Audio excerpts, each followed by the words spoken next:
ورحمة الله وبركاته. الحمد لله رب العالمين والعاقبة للمتقين والصلاة والسلام على سيد الأنبياء والمرسلين نبينا محمد وعلى آله وصحبه أجمعين وبعد. صدر جلسہ استاد الاساتذہ شیخ نور العین صاحب سلفی حفظ اللہ، علماء کرام، طالبات والمعلمات، دور سے تشریف لائے ہوئے دوست و احباب، ان کے سرپرست، والدین اور سامعین کرام، اللہ کی توفیق سے آج بروز سنیچر 28 مئی 2011 مطابق 24 جمادی الاخر 1432 ہجری کلیہ فاطمۃ الزہرا الاسلامیہ کی دعوتی اور تربیتی کانفرنس منعقد ہو رہی ہے۔ کانفرنس کے اس انعقاد پہ ہم اللہ کا شکریہ ادا کرتے ہیں۔ ہمارے اس پروگرام کا باقاعدہ آغاز کرنے کے لیے اللہ کے کلام کی تلاوت کی خاطر جامعہ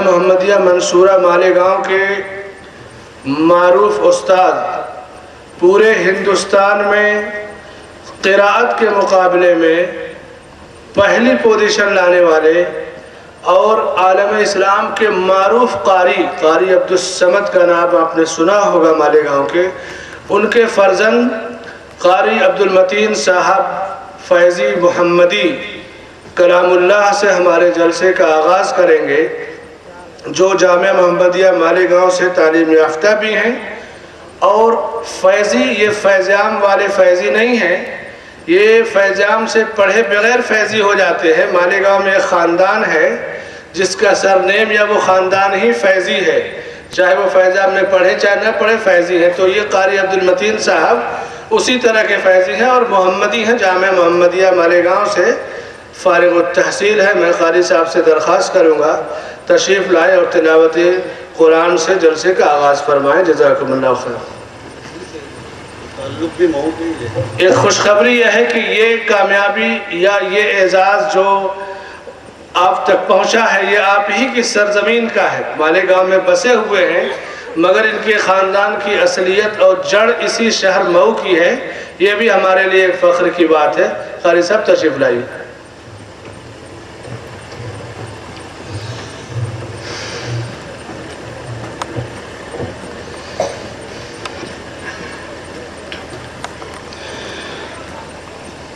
أعوذ بالله من الشيطان الرجيم.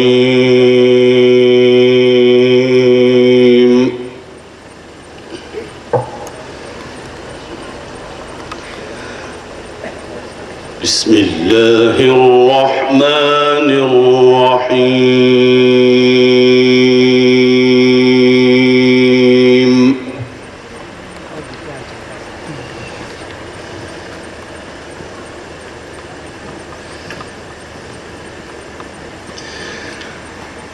يا أيها الذين آمنوا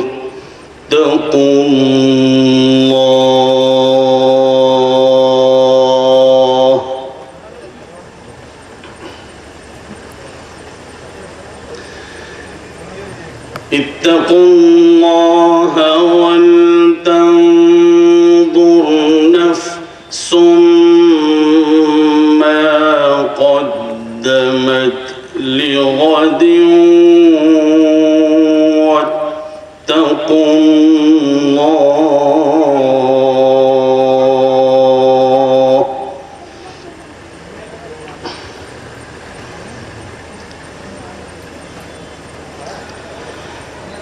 إن الله خبير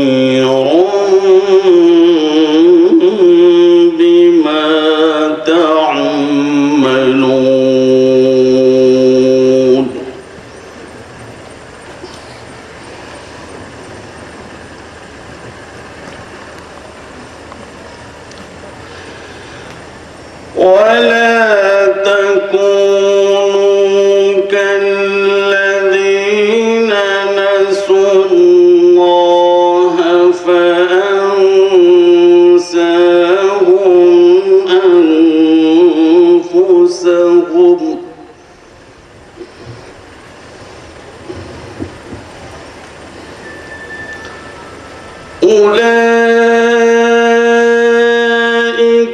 هم الفاسقون.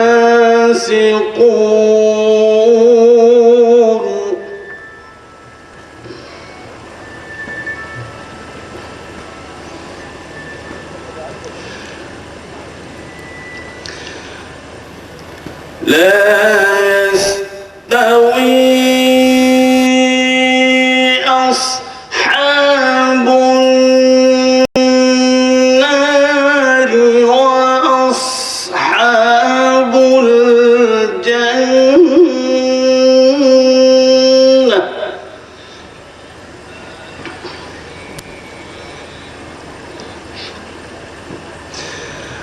أصحاب الجنة هم الفائزون.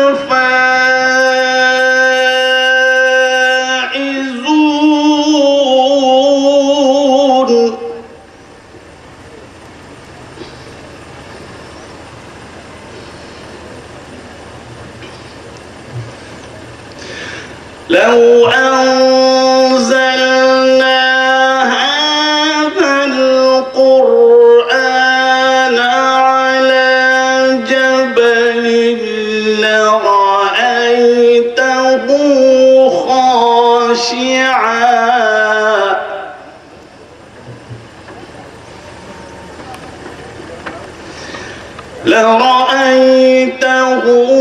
خاشعا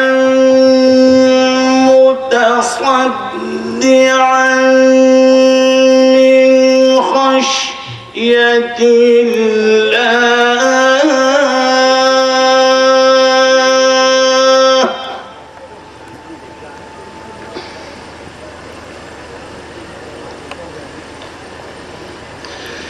وتلك الأمثال نضربها للناس لعلهم يتفكرون. هو الله.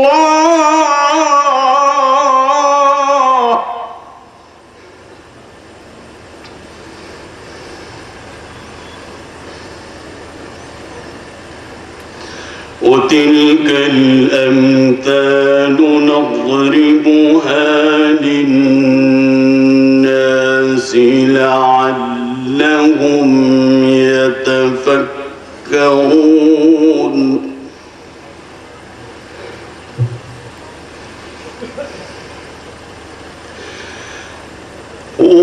والله الذي لا إله إلا هو عالم الغيب والشهادة.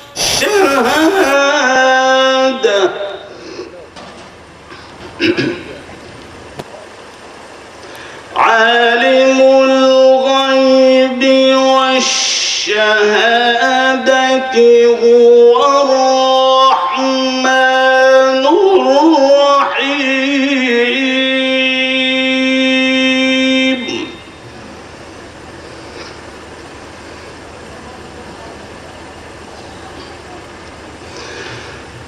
هو الله الذي لا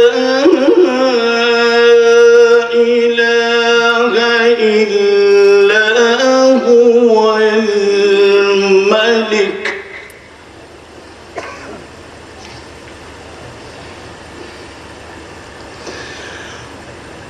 الملك القدوس السلام المؤمن المهيمن العزيز الجبار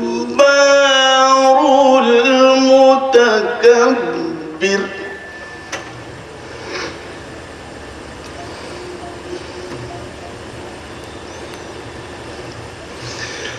هو الله الذي لا إله إلا هو الملك القدوس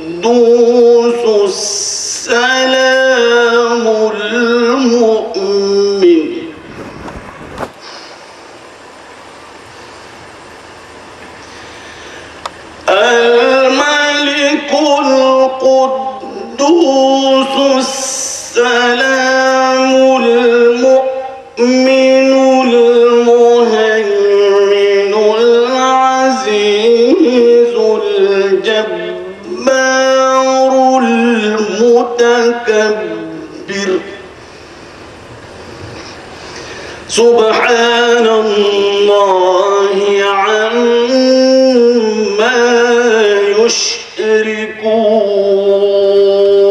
يشركون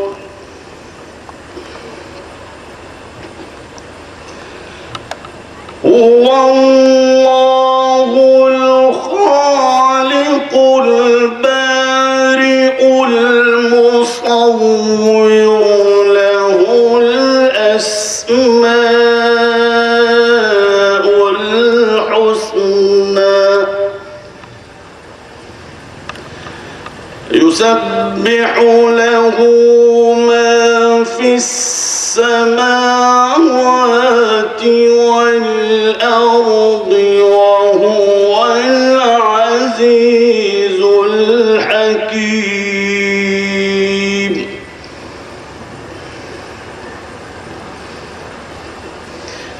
بسم الله الرحمن الرحيم والشمس وضحاها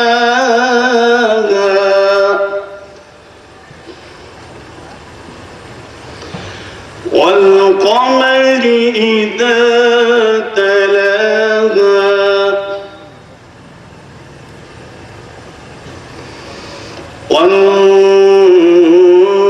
والنهار إذا جلاها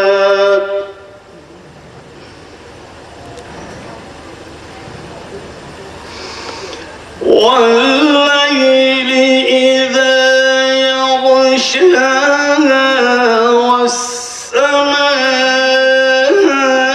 وما بناها والأرض وما طحاها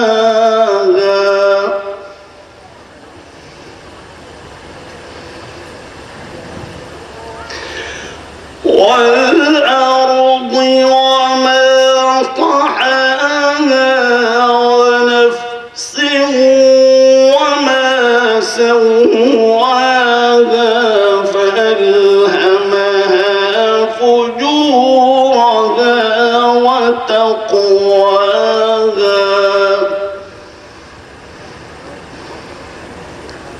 قد أفلح من زكاها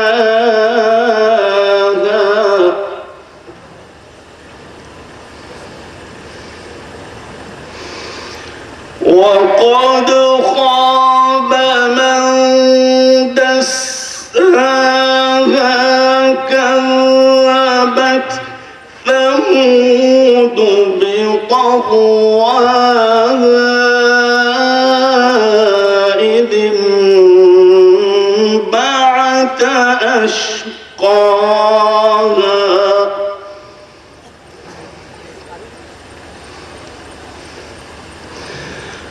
إذ انبعث أشقاها فقال لهم رسول الله ناقة الله وسقياها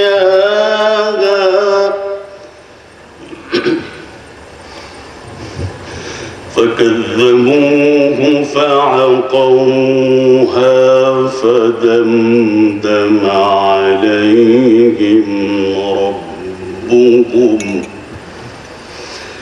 فدمدم عليهم ربهم بذنبهم فسواها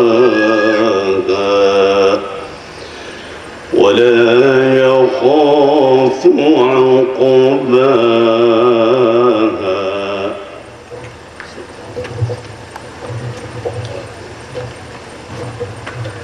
جزاکم اللہ خیر وبارک فیکم دیا ہے. اور میں نے بتایا تھا کہ ہندوستان کے پیمانے پہ جو مقابلہ قرأت ہوا تھا